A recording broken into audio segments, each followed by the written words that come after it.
అండి నమస్తే. మనం ఈరోజు షార్ట్ వీడియోలో అయితే షార్ట్ డ్యూరేషన్ కాటన్ షీట్స్ గురించి అయితే తెలుసుకుందామండి. తక్కువ కాలంలోనే మనకు మంచి దిగుబడి ఇచ్చే పత్తి విత్తనాల గురించి అయితే తెలియజేస్తాను. వీడియోని పూర్తిగా చూడండి. వీడియోని చూస్తున్న వాళ్ళు లైక్ చేసి ఛానల్ని తప్పకుండా సబ్స్క్రైబ్ చేసుకోండి. ఎవరైతే మన ఇన్స్టాగ్రామ్లో చూస్తున్న వాళ్ళు తప్పకుండా మన హర్ష ఫార్మింగ్ అని యూట్యూబ్ ఛానల్ ఉంది. సో తప్పకుండా సబ్స్క్రైబ్ చేసుకోండి. సో వీడియోలోకి వెళ్ళినట్లయితే మనకు ఈ షార్ట్ డ్యూరేషన్ కాటన్ షీట్స్ వల్ల మనకు ఉపయోగాలు ఏంటంటే, ఈ పత్తి పంట అనేది తొందరగా అయిపోతే మనకు రెండో పంట మనకు వేసుకోవడానికి చాలా అనుకూలంగా ఉంటుంది.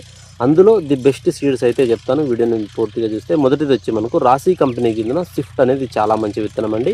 సో ఇది మనకు కాయ సైజు మీడియం ఉంటుంది. ఇది మనకు అన్ని రకాల ఒడిదుడుకులను తట్టుకుంటుంది. దోమన కానీ లేకపోతే మనకు ఈ గులాబీ రంగు పురుగు రాకముందే కూడా మనకు పంట పూర్తి అయిపోవడం జరుగుతుంది.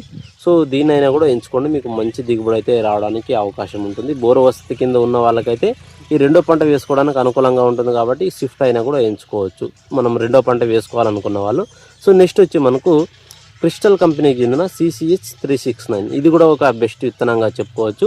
సో రెండో పంట వేసుకోవాలనుకుంటే దీన్నైనా కూడా ఎంచుకోండి, మీకు మంచి దిగుబడి అయితే రావడానికి అవకాశం ఉంటుంది. సో ఇవి వచ్చి మనకు పత్తి పంట అయిపోయిన తర్వాత కూడా మనకు ఎర్లీగా మనకు దాదాపుగా ఒక 120 నుంచి 140 రోజుల్లో పంట పూర్తి అయిపోవడం జరుగుతుంది. సో ఆ పంట తీసేసి మనకు రెండో పంట వేసుకోవడానికి కూడా చాలా అనుకూలంగా ఉండే సీడ్స్లో ఈ రెండుగా బెస్ట్గా చెప్పుకోవచ్చు. సో వీటినైనా కూడా ఎంచుకొని మీరు మంచి దిగుబడి అయితే సాధించవచ్చు. సో వీడియోని చూస్తున్న వాళ్ళైతే లైక్ చేయండి, సబ్స్క్రైబ్ చేసుకోండి, ఫాలో చేయండి. Thank you for watching.